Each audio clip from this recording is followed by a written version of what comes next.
Boa noite a todos que aqui chegaram agora. Boa noite àqueles que passaram esse dia aqui no templo da nossa igreja. Nós temos a alegria, o privilégio de realizarmos esses 7 cultos. Esse é o 7º do dia, no qual pensamos sobre a palavra de Deus, a Escritura inspirada pelo Senhor. E vamos terminando esse dia agora meditando nas epístolas não paulinas, as cartas de Tiago, João, Pedro, Judas, livro de Hebreus e o livro do Apocalipse. Terminando nossa série de meditações de preparação para que em 2015 e o primeiro semestre de 2016 possamos desenvolver esse hábito da leitura da Bíblia no nosso projeto pessoal, eu espero que seu também, de leitura da Bíblia em 75 semanas. Então nós vamos preparar o nosso coração em oração e eu quero convidá-la a ficar de pé para que juntos possamos orar e logo após cantar um hino ao louvor da glória do Senhor, Salvador bendito. Vamos orar todos juntos? É bom, Senhor, estarmos aqui reunidos nessa noite. É bom podermos dedicar esse tempo à leitura, à meditação, à audição da Tua palavra. E assim como a igreja primitiva fazia quando recebia as suas cartas, nós também, aqui, Igreja Batista Itacuruçá reunida, estamos ouvindo a Tua palavra. E é a Bíblia que nos ensina que a fé vem pelo ouvir e ouvir a palavra de Deus. E aqui queremos te pedir que o Senhor nos dê mais fé, que o Senhor possa aumentar a nossa fé e que isso possa gerar em nós o desejo de cada vez mais crer na Tua palavra, firmar a nossa vida nela e andar juntos como comunidade da palavra que somos igreja. Te agradecemos, Senhor, pela vida de cada um e louvamos o nome de Jesus Cristo, o nosso Salvador bendito, o nosso terno e bom Senhor. Em nome dele que nós oramos. Amém e amém. Vamos cantar. Salvador bendito. Salvador,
Nós somos o povo de Deus e por isso continuaremos de pé para cantar um hino de louvor ao Senhor.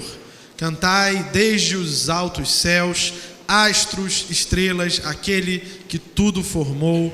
Cantai, homens e crianças, jovens e velhos, a Deus por seu amor. Vamos adorar a Deus juntos.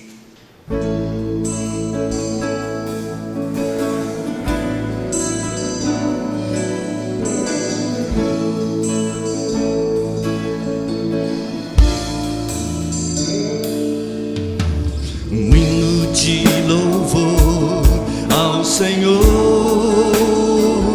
um povo santo está fluindo em adoração. Um hino de louvor ao Senhor, profetizando uma nova criação.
Nós vamos ter a colaboração dos juniores, das crianças da nossa igreja, crianças um pouquinho mais velhas, e eu trouxe o Natan e outros amigos dele para nós lermos juntos essas passagens da Escritura Sagrada. Começaremos pelo Salmo 119, que faz parte da nossa meditação do dia. Salmo 119, versículos 153 até 176. Eu e o Natan vamos ler na nova tradução da linguagem de hoje. E Natan vai dividir comigo o microfone. Ó Deus, olhe para o meu sofrimento e socorre-me, pois não tenho desprezado a tua lei. Defende-me a minha causa e livra-me dos meus inimigos, conserva-me vivo como prometeste. Os maus não serão salvos, dos seus sofrimentos, porque eles não se importam com as tuas leis. Como é grande a tua compaixão, ó Senhor, conserva-me vivo de acordo com a tua justa vontade. Tenho muitos inimigos e perseguidores, porém não deixo de obedecer aos teus mandamentos. Quando olho para aqueles traidores, sinto nojo, porque eles não obedecem à tua lei. Vê como amo os teus ensinamentos, ó Senhor. Conserva-me vivo por causa do teu amor. Todas as tuas palavras são verdadeiras. Os teus mandamentos são justos e duram para sempre. Os poderosos me atacam injustamente, mas eu respeito os teus mandamentos. Como sou feliz por causa das tuas promessas, tão feliz como alguém que encontra um grande tesouro. Odeio e detesto a mentira, mas amo a tua lei. 7 vezes por dia eu te louvo por causa dos teus julgamentos justos. Aqueles que amam a tua lei têm muita segurança e não há nada que os faça cair. Espero que me livres dos meus inimigos, ó Senhor Deus, pois cumpro os teus mandamentos. Obedeço aos teus ensinamentos. Obedeço aos teus ensinamentos, eu os amo com todo o coração. Cumpro os teus mandamentos e as tuas ordens, pois tu vês tudo o que eu faço. Que o meu grito de socorro chegue a ti, ó Senhor Deus. Dá-me sabedoria como prometeste. Que a minha oração chegue diante de ti, conforme a tua promessa. Livra-me dos meus inimigos. Sempre te louvarei, pois me ensinas as tuas leis. Cantarei a respeito da tua lei, pois os teus mandamentos são justos. Ó Deus, que a tua mão esteja sempre pronta para me ajudar, pois sigo os teus mandamentos. Como desejo que me ajudes, ó Senhor Deus, na tua lei encontro a felicidade. Conserva-me vivo para que eu possa te louvar, que os teus ensinamentos sirvam de ajuda para mim.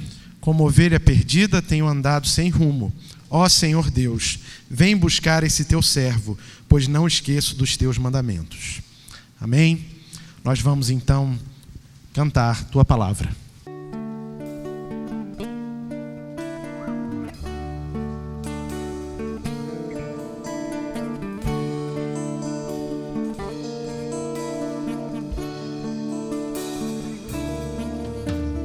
Vem, Senhor, nos abençoar neste dia com a tua palavra em nossos corações, que ela nos conforte e console, nos desafie, nos incomode. Vem, Senhor, nos abençoar neste dia com a tua palavra aos nossos corações, que ela nos conforte e console, nos desafie, nos incomode, para que ela nos molde e sempre dirija as nossas ações. Sabemos que ela não volta vazia, que ela nos encha da plena alegria. Vem, Senhor, nos abençoar nesse dia com a tua palavra em nossos corações, que ela nos conforte e console, nos desafie, nos incomode, para que ela nos molde e sempre dirija as nossas ações. Sabemos que ela não volta vazia, que ela nos encha da plena alegria. Vem, Senhor, nos abençoar nesse dia com a tua palavra em nossos corações, que ela nos conforte e console, nos desafie, nos incomode. Vem, Senhor, nos abençoar nesse dia.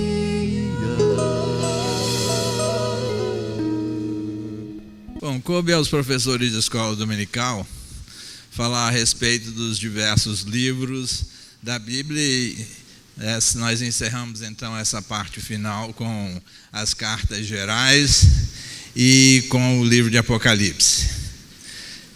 Por acaso nós começamos com Hebreus e a minha classe vem estudando Hebreus desde agosto. Eu acho que nunca tinha feito um estudo tão intenso sobre Hebreus quanto o que nós tivemos agora. O autor de Hebreus é desconhecido, foi escrito por volta do ano 70, um pouco antes, e os destinatários eram judeus convertidos, mas que estavam sendo pressionados a voltar ao santuário. Voltar ao santuário significava chegar lá na frente e dizer que Jesus é anátema e que eu vou abdicar daquilo que Jesus fez por mim, porque é bobagem. E com isso, então, eles podiam voltar tranquilamente ao templo e ali participar novamente como judeus.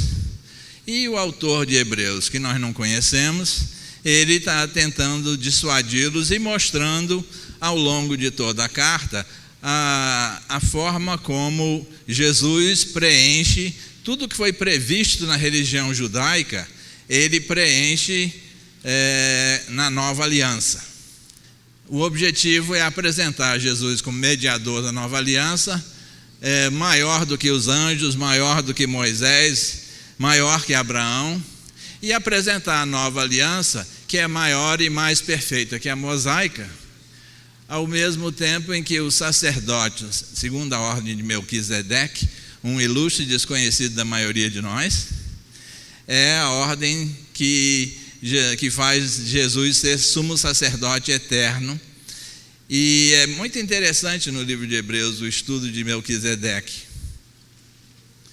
Ele apresenta um paralelo entre todo o cerimonialismo, mostrando como aquilo ali eram só figuras do verdadeiro que havia de vir, e Jesus como o sacrifício perfeito, que é previsto no judaísmo, mas de uma forma temporária, ele preenche como um sacrifício eterno, que é o seu próprio sacrifício.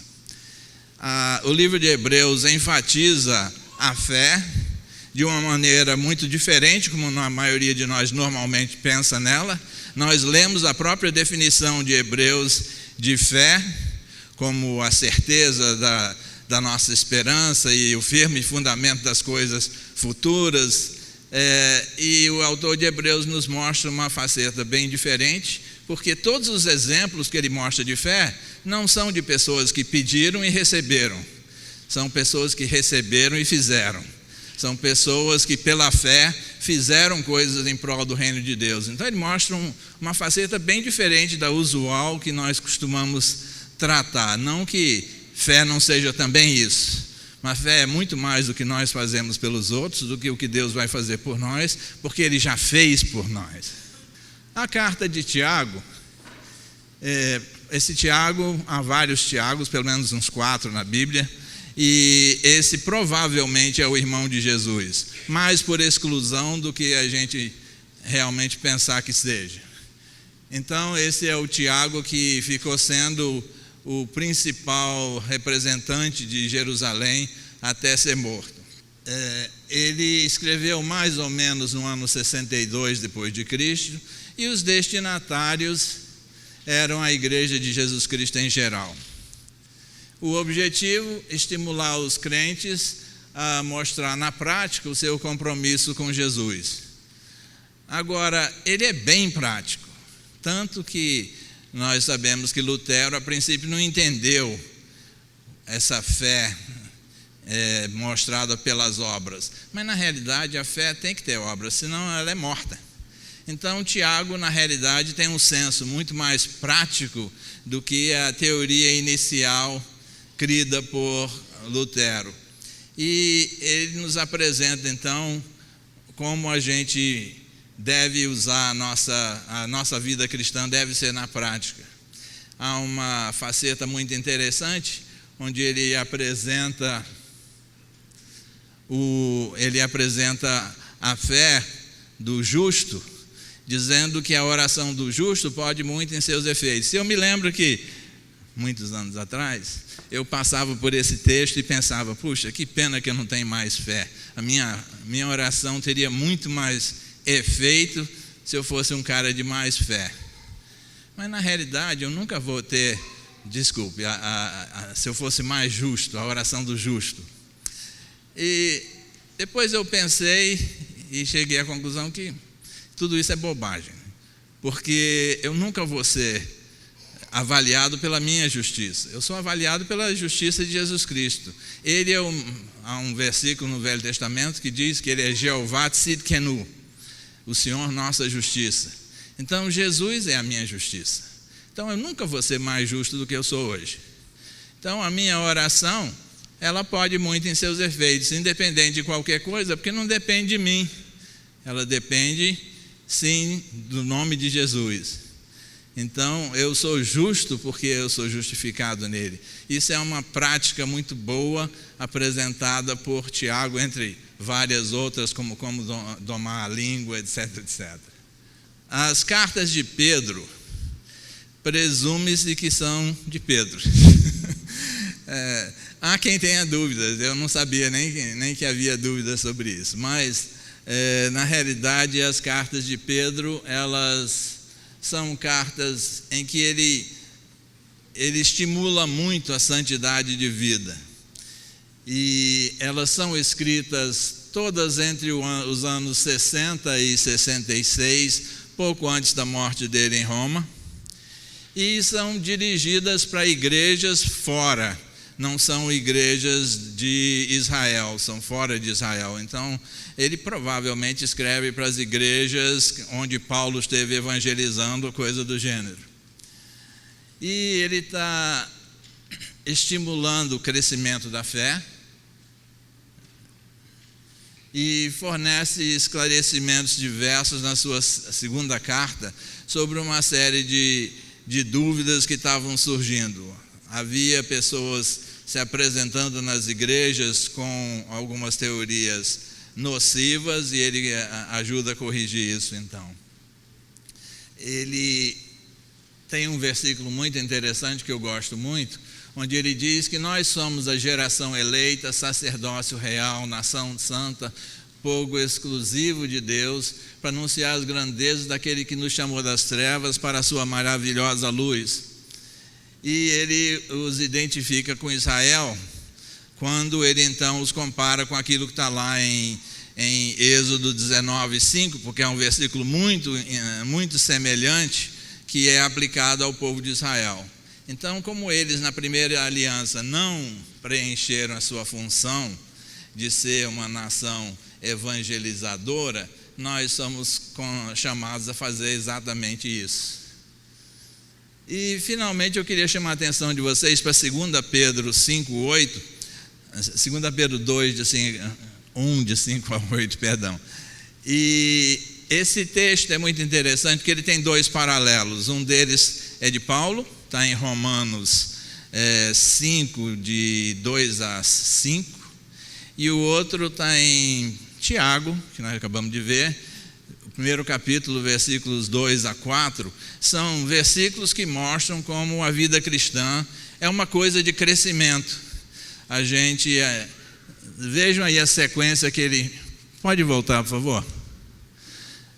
Por isso mesmo, empenhe-se para acrescentar à sua fé a virtude, o conhecimento, ao conhecimento, o domínio próprio, ao domínio próprio, a perseverança, a piedade, a piedade, a fraternidade, e a fraternidade, o amor.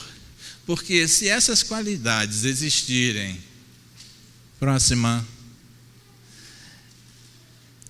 e estiverem crescendo em sua vida, elas impedirão que vocês, no pleno conhecimento do nosso Senhor Jesus Cristo, sejam inoperantes e improdutivos. Então, na realidade, é muito interessante a gente ver que a gente cresce de uma forma cíclica na vida cristã, e isso esses 3 textos paralelos, vocês podem depois checar os outros 2. Bom, as cartas de João, João não se identifica nelas, mas a primeira carta, pela forma como ele escreve, é muito fácil a gente ver que é João. Há vozes discordantes. Mas, de qualquer maneira, as cartas 2 e 3, ele se apresenta como um presbítero. Então, é uma forma estranha. Mesmo assim, os nossos antepassados acharam que as cartas eram de João, e isso prevalece até os nossos dias. De qualquer maneira, os ensinos falsos estavam proliferando nos dias de João, e as 3 cartas de João são todas nesse sentido, lidar com os ensinos falsos que havia. Na primeira carta, ele estimula bastante a comunhão. Então, João nos fala sempre de amor, e o amor é sempre um tema preferido dele, e aqui ele o apresenta de uma maneira bem interessante. As cartas dele foram escritas depois do ano 80, e provavelmente ele não morreu em 90, morreu em 97, há um erro ali. A terceira carta de João, a segunda é também para a igreja, mas a terceira é uma carta particular, é para uma pessoa de nome Gaio. E Gaio era uma pessoa, um crente que se destacava. Então, João escreve a carta dele para elogiar Gaio, mas, ao mesmo tempo, na mesma igreja onde Gaio estava, havia um outro irmão que não se comportava tão bem, Diótrefes, e então João aproveita para repreender o comportamento de Diótrefes e estimular Gaio a não se parecer com ele. A carta de Judas, que provavelmente é o irmão de Jesus, o outro irmão, foi escrita entre os anos 68 e 75, e foi escrito também a uma igreja onde falsos ensinos estavam se multiplicando. Então, o propósito dele também era combater heresias. Agora, o interessante é que há 15 ou 16 versículos da carta de Judas que também estão na segunda carta de Pedro. Então, a gente não sabe quem escreveu primeiro, se foi Judas ou se foi Pedro. De qualquer maneira, o mais provável, pela data, é que Pedro tem escrito primeiro, e Judas, então, tinha em mãos a carta de Pedro quando escreveu a dele. E, finalmente, nós temos o Apocalipse. O Apocalipse é talvez o livro mais difícil da Bíblia. e ele fala sobre os tempos do fim. A data é por volta do ano 90 e ele é uma carta escrita às 7 igrejas que provavelmente eram as igrejas do campo missionário de João. João, a essa época, estava morando em Éfeso, e se vocês olharem o mapa da próxima figura, vocês vão ver que Éfeso está muito perto de Esmirna, Pérgamo, Tiatira, Sardes, Filadélfia, Laodiceia. Então eram igrejas onde ele militava.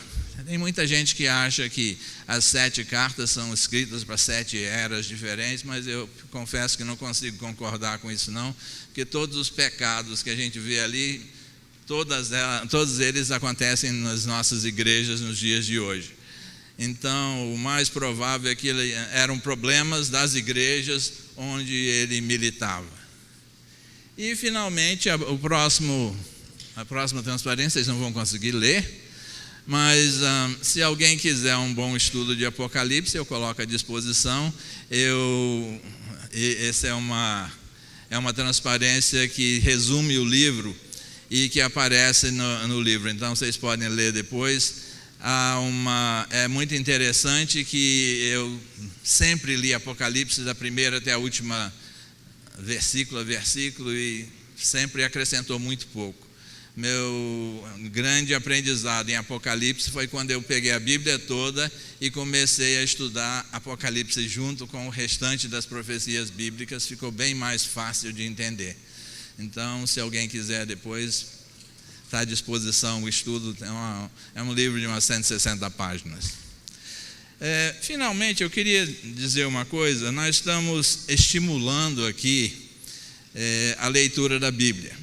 Meu filho mais novo me ligou na semana passada e me disse que tinha uma pergunta bíblica para me fazer. Eu vim esperando alguma coisa de doutrina complicada, mas ele disse: o que acontece quando a gente para de ler a Bíblia? Aí eu pensei um pouco e disse a ele: olha, a primeira coisa que acontece é que a gente se torna tolerante com o pecado. Ele: pois é, hoje eu me peguei falando um palavrão que nunca saiu da minha boca. E realmente é exatamente isso que acontece. A gente, quando para de ler a Bíblia, o Espírito para de nos falar, porque ele nos fala muito pela Bíblia. Nós nos tornamos surdos à voz do Espírito e relaxamos o nosso padrão em relação ao pecado. Então, que seja de estímulo para todos a leitura da Bíblia, porque ela nos santifica. Diante disso, então, nós vamos iniciar nossa leitura das epístolas. Vou convidar os juniores, alguns deles da nossa igreja que estão aqui, para subirem. Podem subir, eles estão agitadíssimos. Já me perguntaram se o Apocalipse pode vir antes de Hebreus, etc. Mas nós vamos seguir a ordem canônica. Hebreus 1. Havendo Deus outrora falado muitas vezes e de Deus muitas maneiras aos pais pelos profetas, nesses últimos dias nos falou pelo Filho, a quem constituiu o herdeiro de todas as coisas, pela qual também fez o universo. Ele que é o esplendor da glória e a expressão exata de seu ser, sustentando todas as coisas pela palavra do poder. Deus, ter feito a purificação dos pecados, assentou-se à direita na majestade nas alturas, tendo se tornado tão superior aos anjos, quanto herdou mais excelente o nome do que eles. Pois a qual dos anjos disse jamais: Tu és meu filho, e hoje te gerei? E outra vez eu lhe serei pai, ou ele me será filho? Eu novamente, ao introduzir o primogênito no mundo, disse: E todos os anjos de Deus o adorem. Ainda quanto aos anjos diz: Aquele que a seus anjos faz ventos, e aos ministros labareda de fogo. Mas acerca do Filho, o teu trono, ó Deus, é para todo sempre, e cetro de equidade, é o cetro do seu reino. Amaste a justiça e odiaste a iniquidade. Por isso Deus, o teu Deus, te ungiu com óleo de alegria, como a nenhum dos teus companheiros. Ainda no princípio, Senhor, lançaste os fundamentos da terra, e os céus são obra das tuas mãos. Eles perecerão, tu, porém, permanecesses. Sim, todos eles envelhecerão qual veste. Também qual manto os enrolarás, e como vestes serão igualmente mudados. Tu, porém, és o mesmo, e os teus anos jamais terão fim. Ora, a qual dos anjos jamais disse: assenta-te à minha direita, até que eu ponha os teus inimigos por estrado nos teus pés? Não são todos eles espíritos ministradores enviados para serviço a favor dos que hão de herdar a salvação? Tiago 1:1. Tiago, servo de Deus e do Senhor Jesus Cristo, as 12 tribos dispersas entre as nações, saudações. Meus irmãos, considerem motivo de grande alegria o fato de passarem por diversas provações. Pois vocês sabem que a prova da sua fé produz prevenção. E a perseverança deve ter ação completa, a fim de que vocês sejam maduros e íntegros, sem lhe faltar coisa alguma. Se alguém de vocês tem falta da sabedoria, peça a Deus, que a toda dá livremente, da boca da vontade, e lhe serva com ciência. Peça, porém, com fé, sem duvidar, pois aquele que duvida é semelhante à onda do mar, levada e agitada pelo vento. Não pense tal homem que recebe coisa alguma do Senhor. É instável em tudo o que faz. O irmão de condição, humildade, deve orgulhar se quando estiver em velada posição.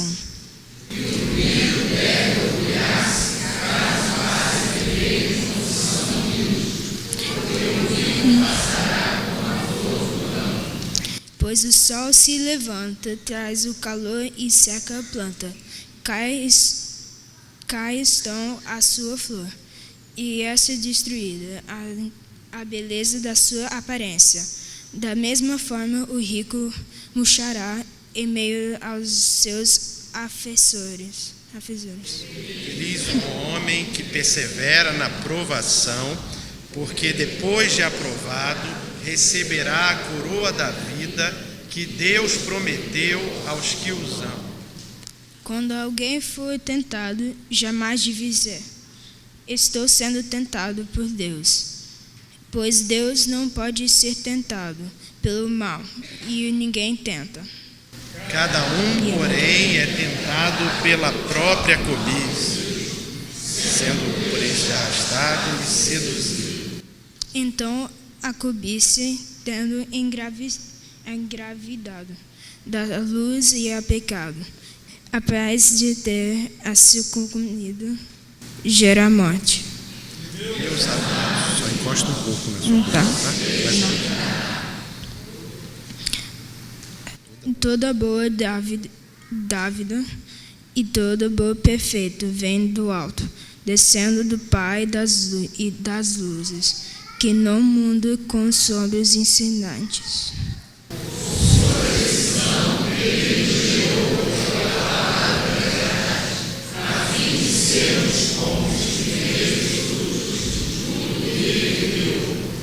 Meus amados irmãos, tenho isso em minha mente. Seja todo pronto para ouvir, tardes para falar e tardes para ir-se. Pois a ira do homem não produz a justiça de Deus. Portanto, livrem-se de toda impureza moral e da maldade que perleva-se, e aceitem a unidade e a palavra implantem em vocês, a qual é poderosa para salvá-los. Sejam praticantes da palavra e não apenas ouvintes, prudentes, enganando-se a si mesmos. Aquele que ouve a palavra, mas não põe em prática, é semelhante ao homem que olha a sua face no espelho. E depois de olhar para si mesmo, sai logo, esquece a sua aparência. Mas o homem que observa atentamente a lei perfeita que traz a liberdade, que apercebe-se na prática dessa lei, não esquecendo o que ouvindo, mas praticando-o, será feliz naquilo que fazer.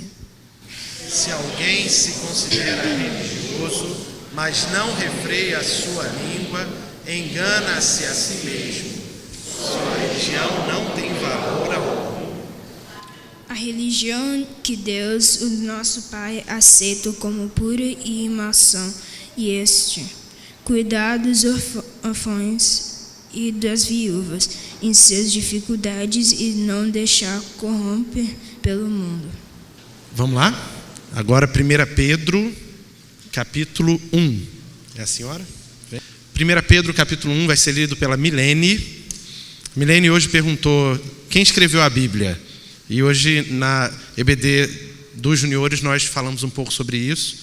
Então Milene vai nos guiar. 1 Pedro, capítulo 1, na nova versão da linguagem de hoje. Eu, Pedro, apóstolo de Jesus Cristo, escrevo essa carta ao povo de Deus que vive espalhado nas províncias do Ponto, Galácia, Capadócia, Ásia e Bitínia. Vocês foram escolhidos de acordo com o propósito de Deus, o Pai, e pelo Espírito de Deus. Vocês foram feitos um povo dedicado a Ele a fim de obedecerem a Jesus Cristo, e fizeram purificar pelo seu sangue. Que vocês tenham mais e mais a graça e a paz de Deus. Louvemos a Deus e o Pai do nosso Senhor Jesus Cristo. Por causa de sua grande misericórdia, Ele nos deu uma vida pela ressurreição de Jesus Cristo. Por isso, o nosso coração está cheio de uma esperança viva. Assim esperamos possuir as ricas bênçãos que Deus guarda para o seu povo, e eles aguardam no céu, onde elas não perdem o valor e não podem estragar e nem ser destruídas.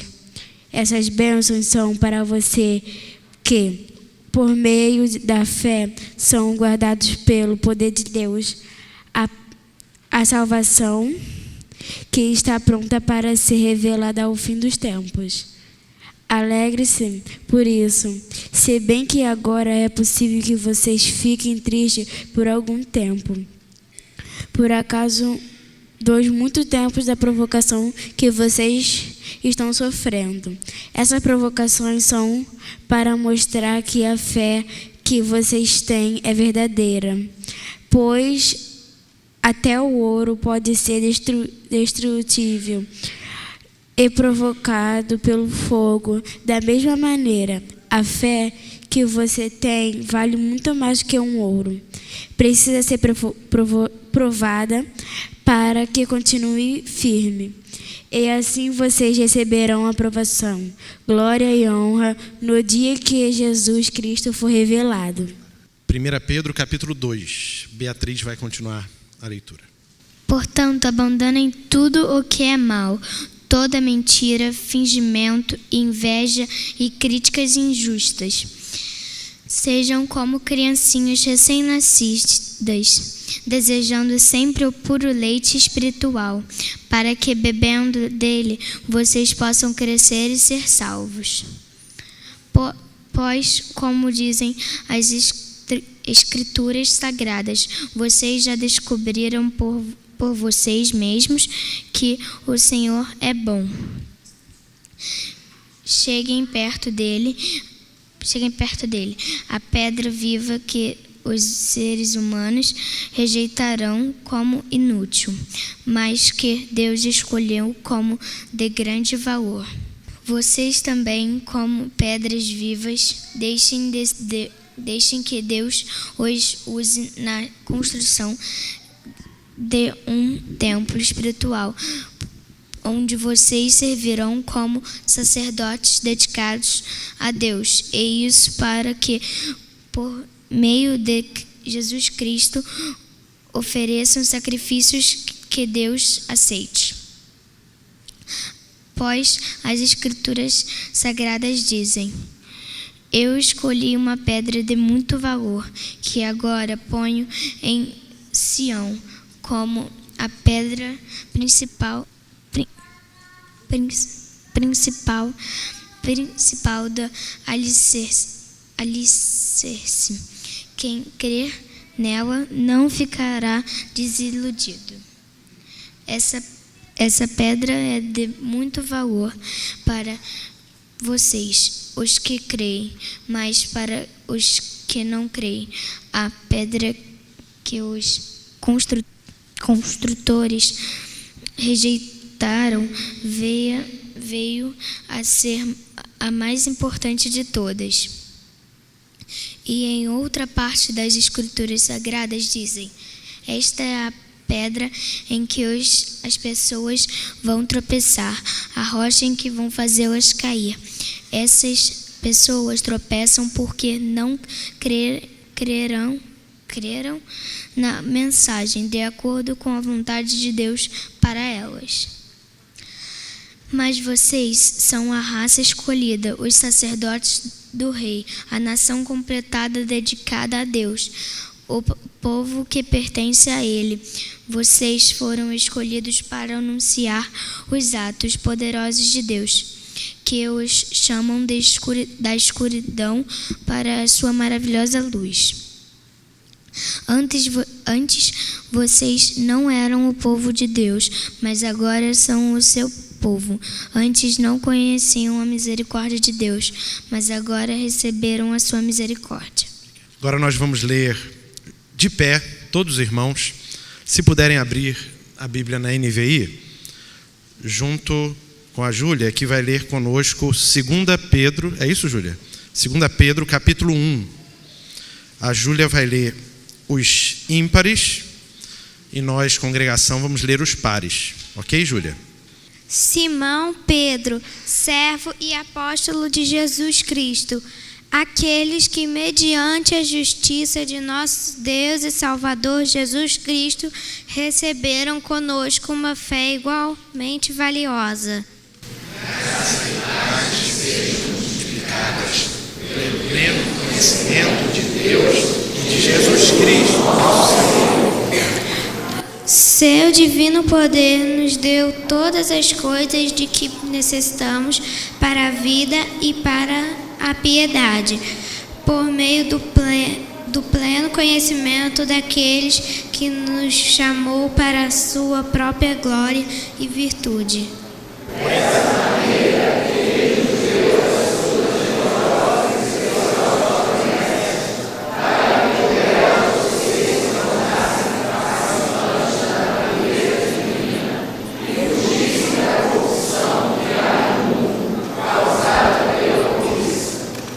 Por isso mesmo, empenhem-se para acrescentar à sua fé a virtude do conhecimento.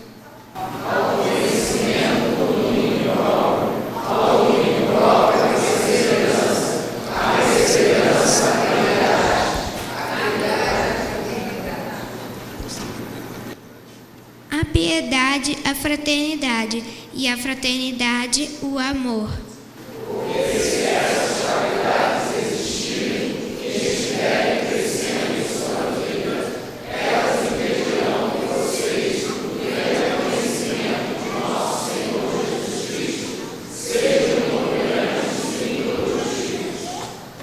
Todavia, se alguém não as tem, está cego, só vê o que está perto, esquecendo-se da purificação dos seus antigos pecados. Portanto, irmãos, empenhem-se ainda mais para consolidar a chamada e a eleição de vocês, pois agindo dessa forma, jamais tropeçarão. E assim vocês estarão ricamente providos quando entrarem no reino eterno de nosso Senhor e Salvador Jesus Cristo. Por isso, sempre tenho cuidado de lembrar dessas coisas, se bem que vocês já sabem que estão solidamente firmados na verdade que receberam. Considero importante, enquanto estiver no tabernáculo deste corpo, despertar a memória de vocês. Porque sei que em breve deixarei este tabernáculo, como nosso Senhor Jesus Cristo já me deu. Eu me empenharei para que também, depois da minha partida, vocês sejam sempre capazes de lembrar-se dessas coisas.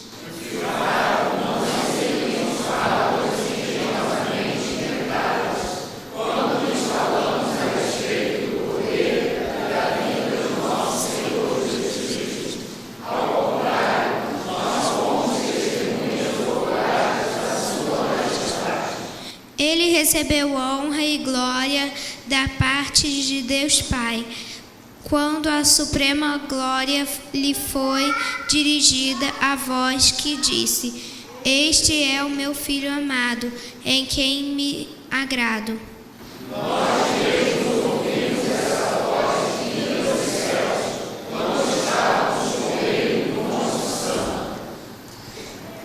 Assim temos ainda mais firme a palavra dos profetas, e vocês farão bem se a ela prestarem atenção, como a uma candeia que brilha em lugar escuro, até que o dia clareie e a estrela da alva nasça em seus corações.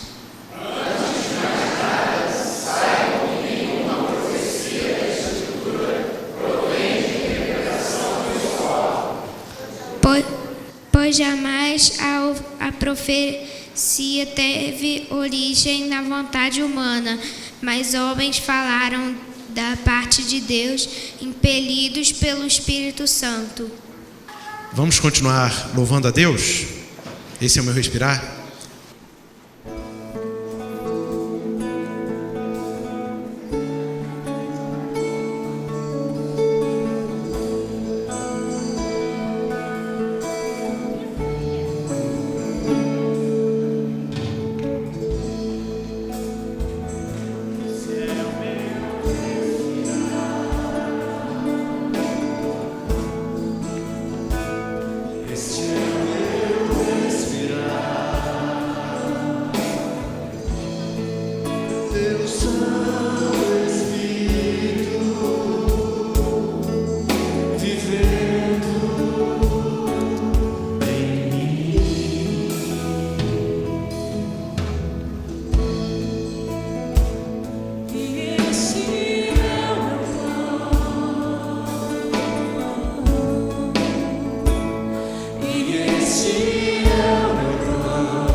Este é o meu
é o meu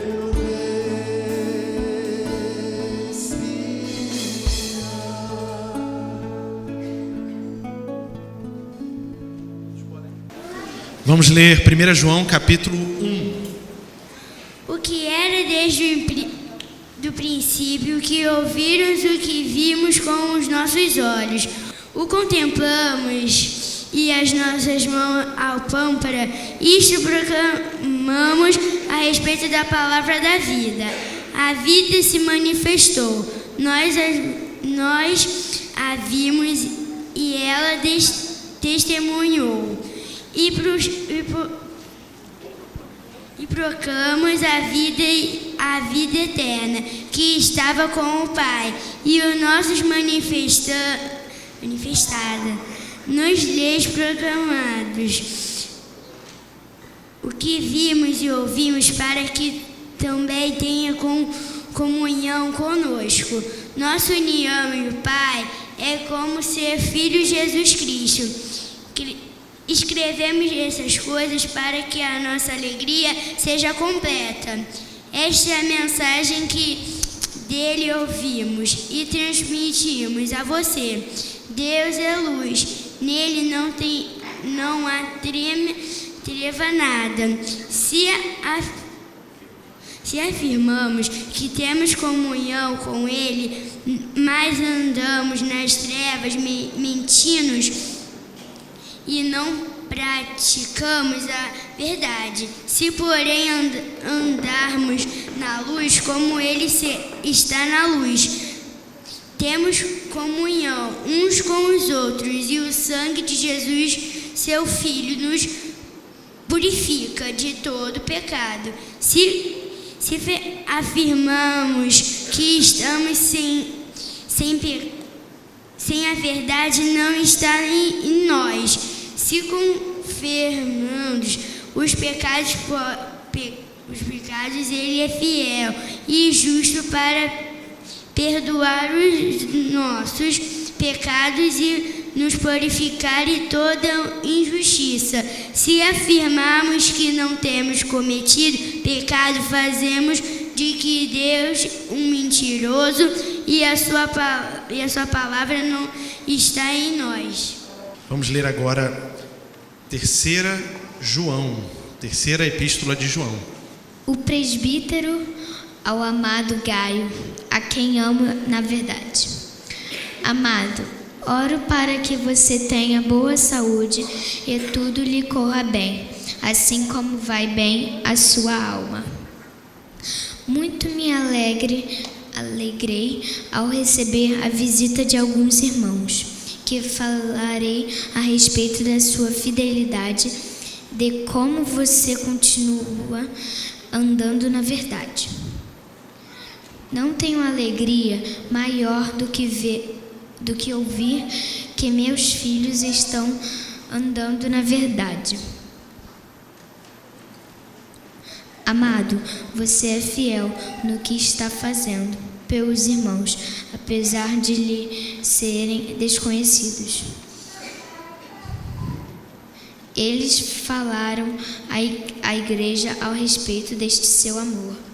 Você fará bem se os encaminhar em sua viagem de modo agradável a Deus, pois foi por causa do nome que eles saíram, sem receber ajuda alguma dos gentios. E pois nosso dever receber com hospitalidade a irmãos como esses, para que nós tornemos cooperadores em favor da verdade. Escrevi à igreja, mas Diótrefes, que gosta muito de ser o mais importante entre eles, não nos recebe. Portanto, se eu for, chamarei a atenção dele para o que está fazendo com suas palavras maldosas contra nós. São satisfeitos Não satisfeitos com isso, ele se recusa a receber os irmãos, impede os que desejam recebê-los e os expulsa da igreja. Amado, não imite o que é mau, mas sim o que é bom. Aquele que faz o bem de Deus, aquele que faz o mal de Deus, não viu a Deus. Quanto a Demétrio, todos dão bom testemunho dele, inclusive a própria verdade.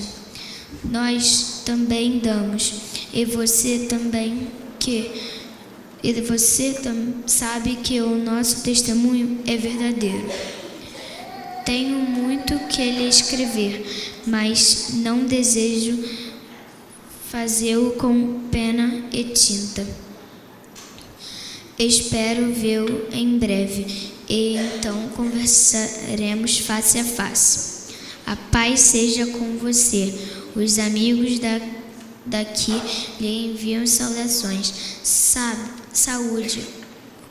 Os amigos daí, um por um. Saúde aos amigos daí, um por um. Obrigado, Beatriz.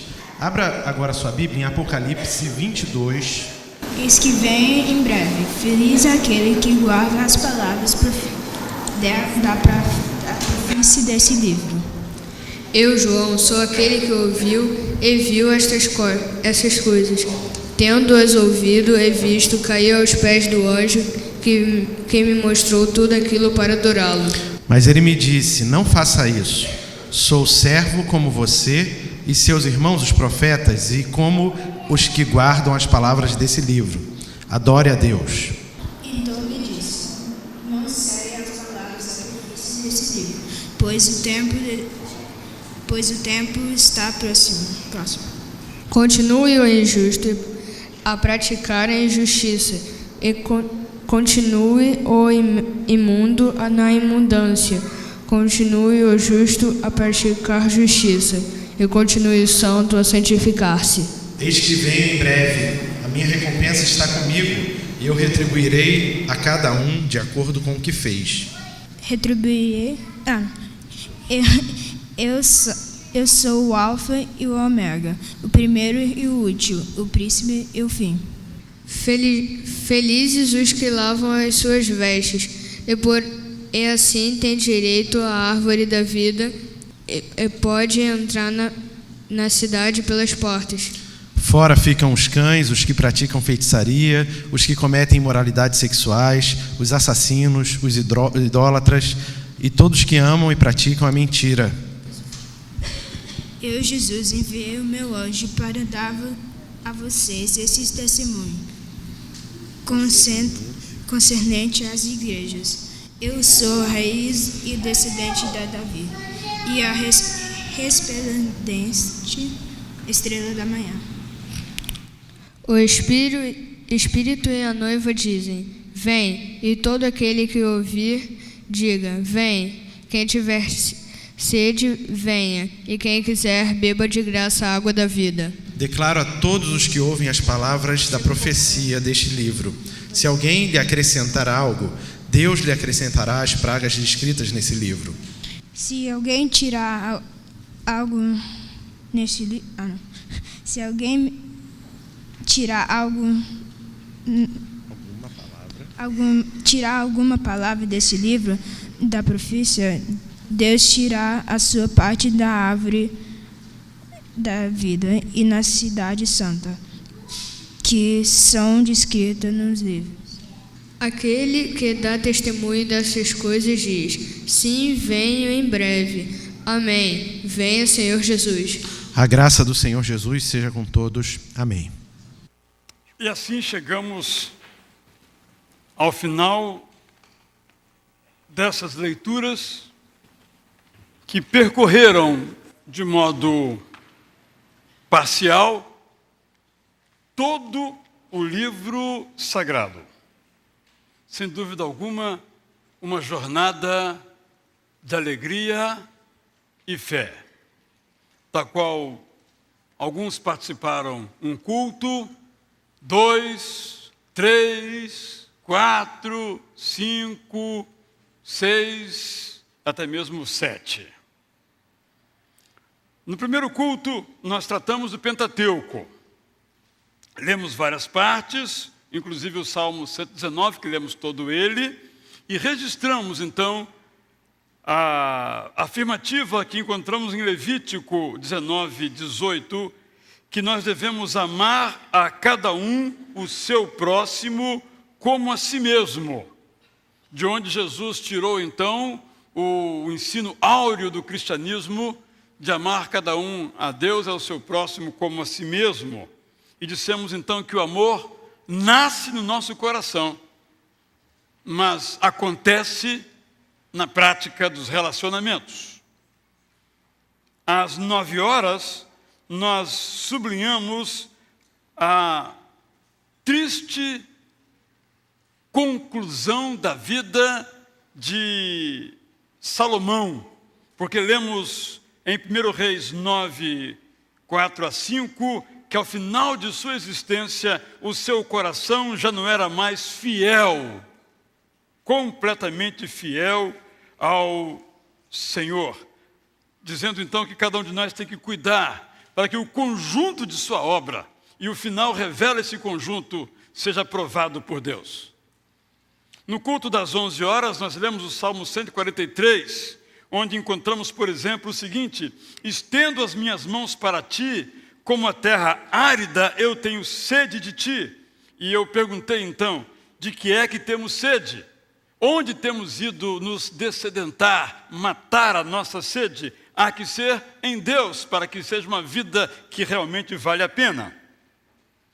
No culto das 14 horas, meditamos sobre a parábola da visão dos ossos secos, e mostramos então que não importa na condição em que nos encontremos, quem sabe como aqueles ossos secos, Deus, aquele que nos sopra o hálito da vida, numa reviravolta, que significa em nossa existência um reavivamento emocional, um reavivamento espiritual, de que às vezes nós carecemos, e o Espírito Santo faz isso conosco por amor dele.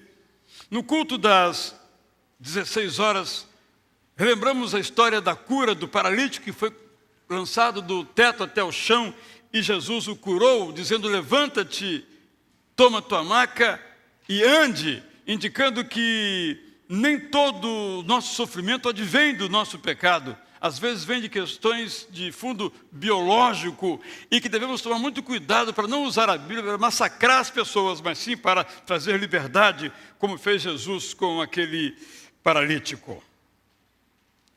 E no culto das 18 horas, nós lemos Romanos 11, 24, que diz o seguinte: afinal de contas, se você foi cortado de uma oliveira brava por natureza e de maneira antinatural, foi enxertado numa oliveira cultivada, quanto mais serão enxertados os ramos naturais em sua própria oliveira. Então nós dissemos o seguinte: a graça de Deus é contra a nossa natureza, mas a graça de Deus já foi implantada nos nossos corações. Trava-se então uma batalha espiritual dentro de nós. A graça contra a natureza, mas pelo poder de Deus, a graça há de vencer essa batalha espiritual dentro de nós, para que os nossos desejos não nos dominem, mas a graça os controle. E agora eu quero ler só um versículo, Apocalipse 1:3. Sempre sublinhamos, você pode já abrir esse texto, que a Bíblia foi escrita primeiramente para ser ouvida. Então, nos cultos, ou nas sinagogas, ou nos templos, e depois também no cristianismo, havia um leitor.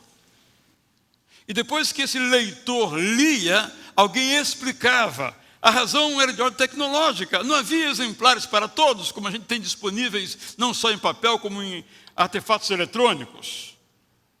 Era preciso ouvir.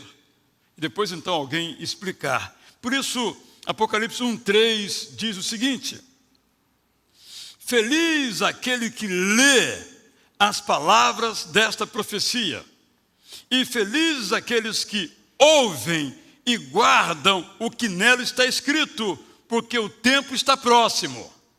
Conquanto essa palavra, feliz aquele que lê, esteja dirigido àquele leitor ou àquela leitora que durante o culto abria a palavra, como Cristo fez, e lemos isso nos evangelhos. Podemos entender que esse ler se aplica a quem ouve, mas se aplica àquele que também abre e pode perscrutar hoje as páginas sagradas. Em resumo, bem-aventurado é quem lê, ouve e guarda a palavra de Deus, que é a mensagem profética que Ele nos deixa, entendida como mensagem profética, toda aquela palavra que vem da parte de Deus para o presente e para o futuro. Guardar, que é o resultado do ler e ouvir as palavras da mensagem da profecia, é aplicá-las à nossa vida no nosso dia a dia. Isto é, a nossa existência deve ser vivida de tal maneira que quem nos vê leia a palavra de Deus. O autor, a carta de Diogneto, do 2º século, diz que para aqueles que não têm Deus, nós cristãos somos Deus.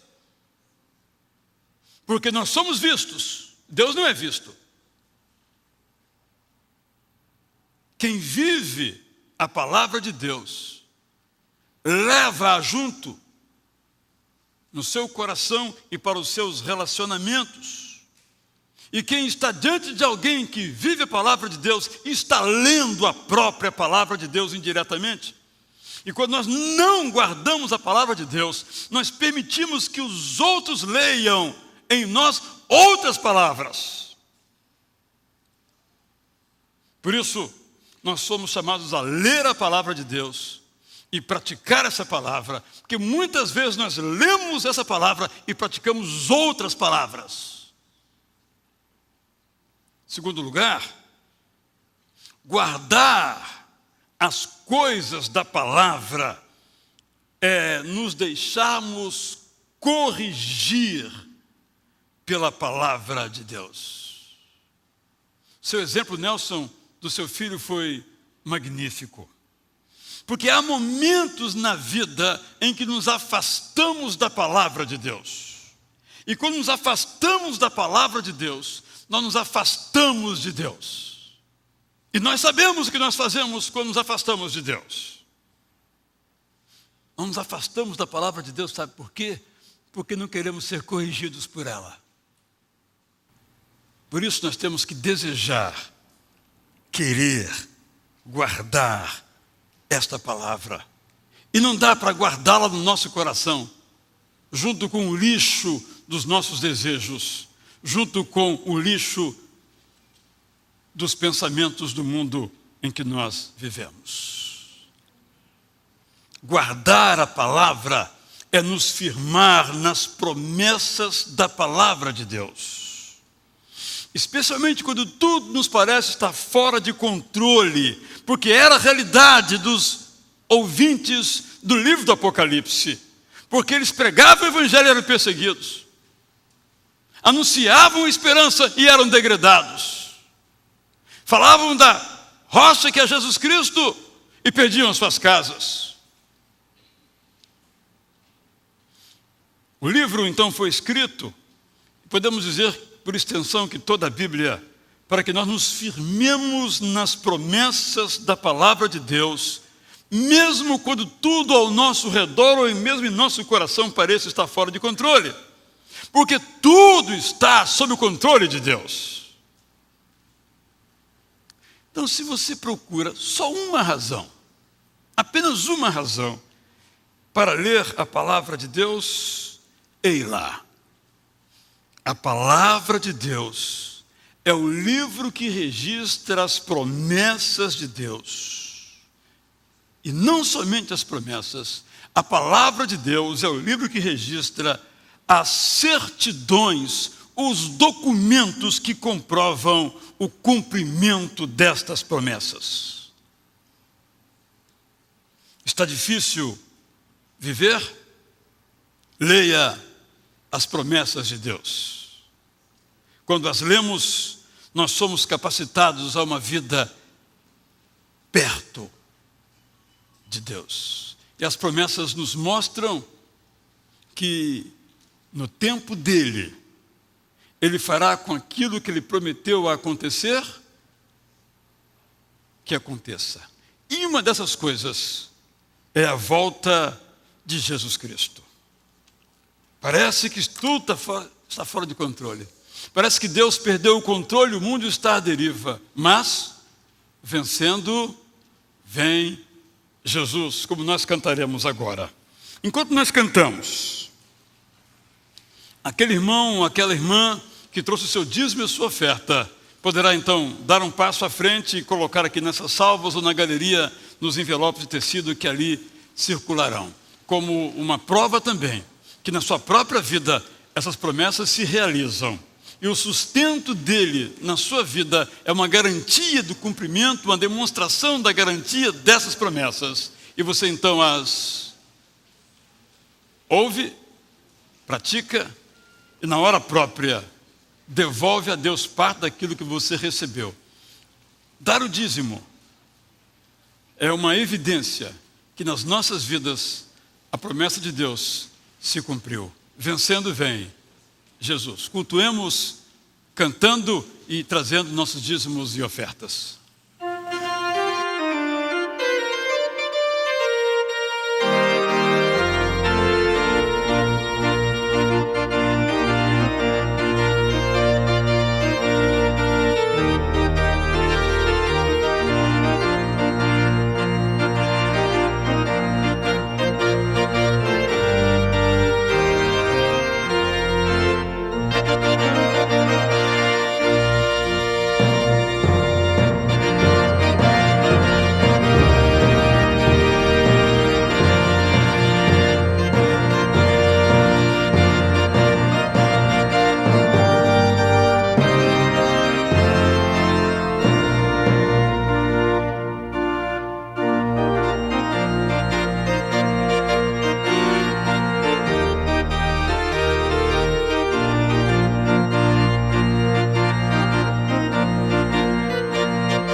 Nosso regente, nosso maestro é muito bom. Nós temos que olhar para ele,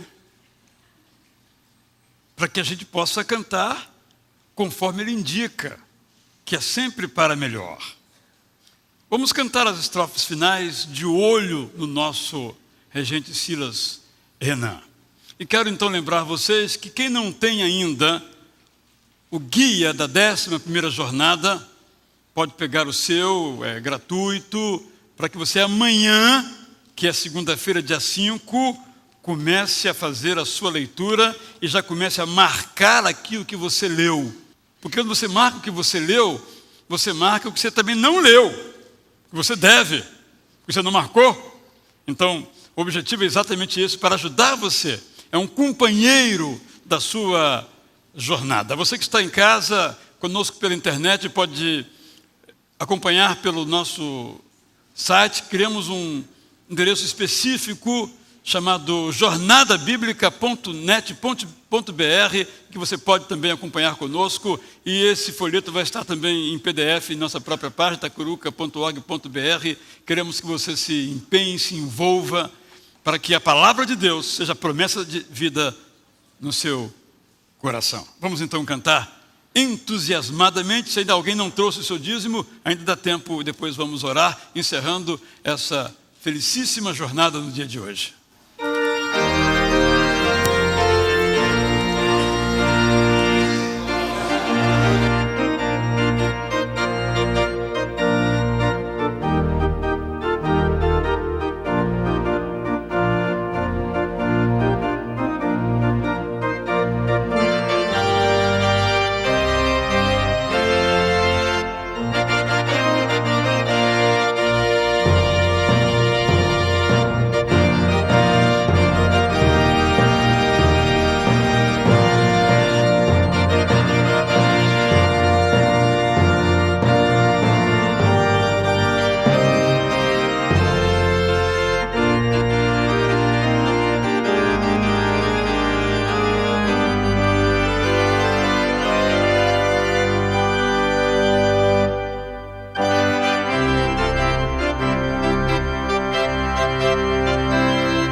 o poderoso amor de Deus que cumpre as suas promessas, que a maravilhosa graça de Jesus Cristo, que garante conosco a sua presença todos os dias, e que o vigor do Espírito Santo de Deus em nossos corações nos faça triunfar na batalha espiritual contra o mal em nossos corações, hoje e para todo sempre.